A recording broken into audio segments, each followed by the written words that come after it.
Oh guys, good afternoon. So sorry that I haven't posted a video for a while. So this is my first video in a while. I believe it's for like in October, so 2-3 months or so.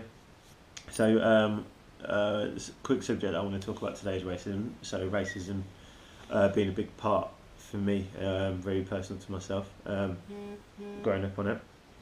Excuse me. And one subject I want to throw out to you. Take it as you want. Any feedback you want to give me, let me know. Is the idea of white people and coloured people. So why is that separation? Because if you don't know, coloured people using and referred to as people with skin colours, myself, and black people too. So anyone basically who's not white. So why is that separation? Is it good? Is it bad? Let me think. Should it still be there? Let me know what you think. The next point I want to bring attention to is a remarkable lady that I've seen videos on. A few people that I know on Facebook have shared videos of herself. Is this remarkable lady called Jane Elliott. So she's an educator from the States, and she's just amazing. She trying to educate people about racism itself and kind of like bring attention to how it feels for people. She's done this study regards to blue eyes and brown eyes people. Definitely something to check out. I don't want to spoil it for you, but it's something that's really good. Definitely check it out.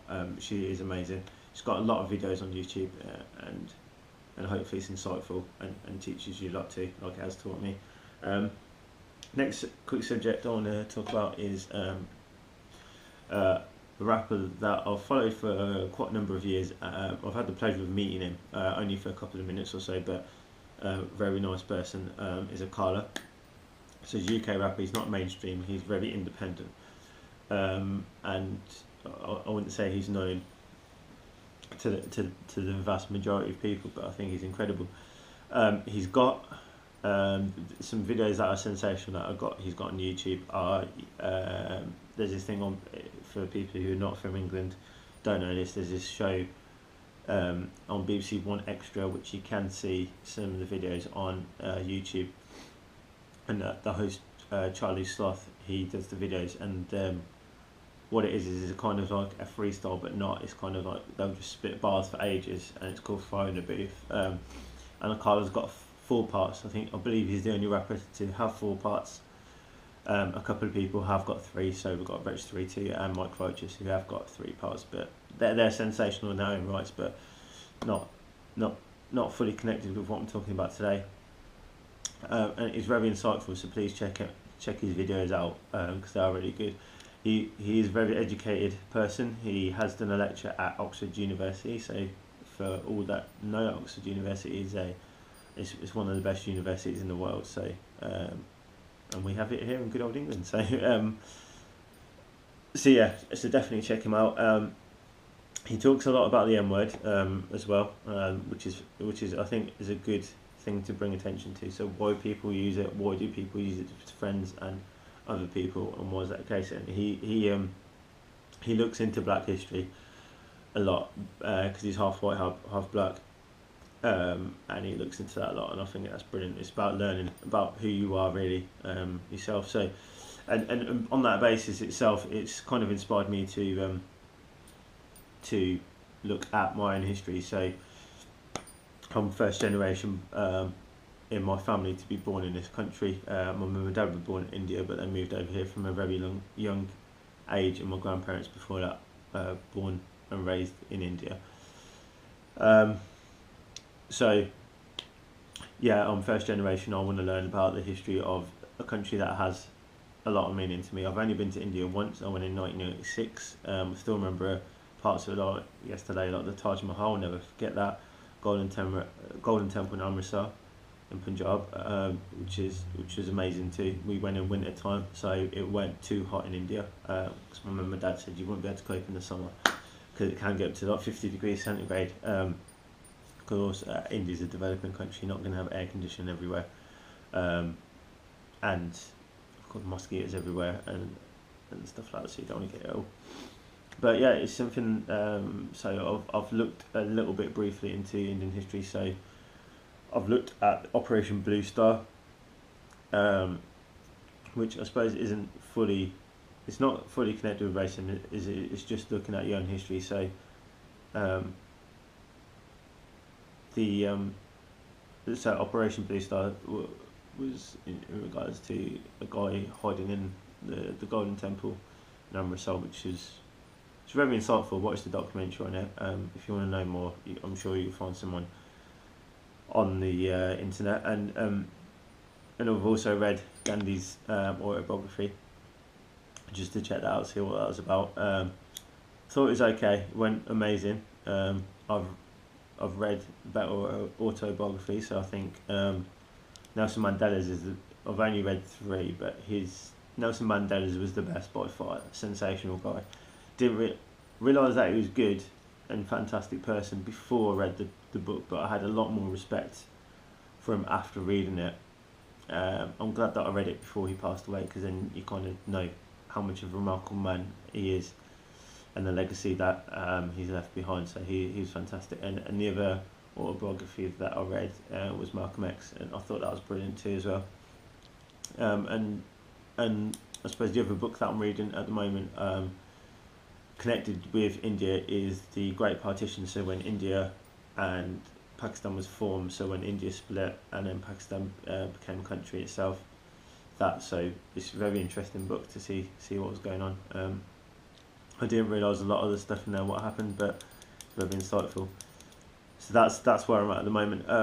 And in terms of the racism globally, so my bit of racism that I've experienced from going to another country was, so here's a little story. So when I lived in Canada, I was going to my friend's wedding. So he lives in Boston, USA, and he's getting married to obviously his wife now, who at the time was a state trooper from Massachusetts.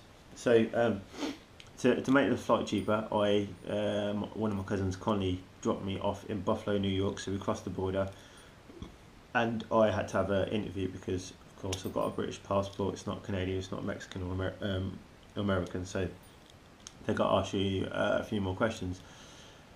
So the question was a bit bizarre. I thought towards the end it was getting a bit racist as well. So asking me questions like, why are you coming? Why are you crossing the border? Basically, said obviously going to my friend's wedding. How do you know your friend? One thing I should have brought, which I forgot, was the wedding invitation. That would have just sort of bam, there you go. Then they were asking me a lot of questions. Then they said, so how do you know him? How long have you known him for? Is he getting married? What does he do? So forth. What does she do? And when I said state trooper, they kind of stopped on that line of question. Because obviously law enforcement, they're not really going to ask too many questions. But the next question, which surprised me, was that they actually asked me, are you a terrorist? I'm not. But I found that quite insulting because why are you asking me that? Because I'm brown or whatever? But absolute bastards, really, to be honest. So I've never really heard, going through the border control here in the UK, I've never kind of heard anyone have that question aimed at here. Maybe we're more tolerant and we know a bit more about different cultures or whatever, but I just thought that was just retarded. Or maybe that was just the guy itself, maybe just being an absolute dick, but probably the case, to be honest. But yeah, that's where I'm at now. So they're my thoughts anyway, so I don't want to make a big deal about it. It is, like I said, something personal to myself. I've grown up with racism, it's always going to be there. I don't think it's going to always go away, because the education for it as well, and differences and things like the media have a massive impact. And when you hear Muslims and ISIS and all this terrorist activity and stuff like that, but you don't hear about the ways that Western countries bomb shit out of other countries. What, they're not seen as terrorists by people who live in that country, because they are causing mass terror by dropping these bombs from the sky and blowing up buildings to smithereens. Is that not terrorism? No terror. What the hell was that? But yeah, isn't that a case? And going back in history, when people like Columbus days and stuff like that were were actually invading countries in the name of Christianity, but no one really, you don't really get taught that, do you? You don't. You don't really get taught that. And I suppose another issue that has been not that massively highlighted in the news is that, from what I learned from my education, from the education system in England, I think it was about year 7, year 6, year 7. We looked a bit into North American history, American history to be precise. So we looked at General Custer, the Native Americans, which obviously is known as Indians because Columbus thought that he was in India. I think the Battle of Little Bighorn. But there's a lot of things I don't think. From my perception, is that the Native Americans don't really get treated that well in their own country because it's their country. They've been there for many hundred years before the Europeans came over, and so forth. So, like, why are they not getting the same privilege? I don't know if this is true, but I heard a few years ago that because they're natives, they get free education. But wow, what a consolation! That's not really a massive consolation, is it, for taking over parts of their land and stuff like that as well? So I don't understand it. But yeah, then my thoughts today. Like I said, let me know what you think. I'll maybe do a couple of videos this week or whatever. We'll see what's going on anyway. I like to do it when no one's at home, so it's pretty good when there's no one at home. So yeah, that's where I'm at today. But I'm just babbling now, so I'm going to end this now. But have a good day, people. And hopefully you can make a difference in someone's life. And like I said, check out Jane earlier, check out Carla, and his videos. His lecture is fantastic on Oxford University. And see what you think, and formulate your own opinion. Obviously my opinion might not be relevant or right to you, which I can totally appreciate, because everyone's entitled to their own opinion. But that's my thoughts, my opinion. Whether I'm justified in saying it to yourselves, I don't know, but I thought I'd share that to you, and hopefully you can take it on board. But have a good day, people, and take it easy. Bye bye.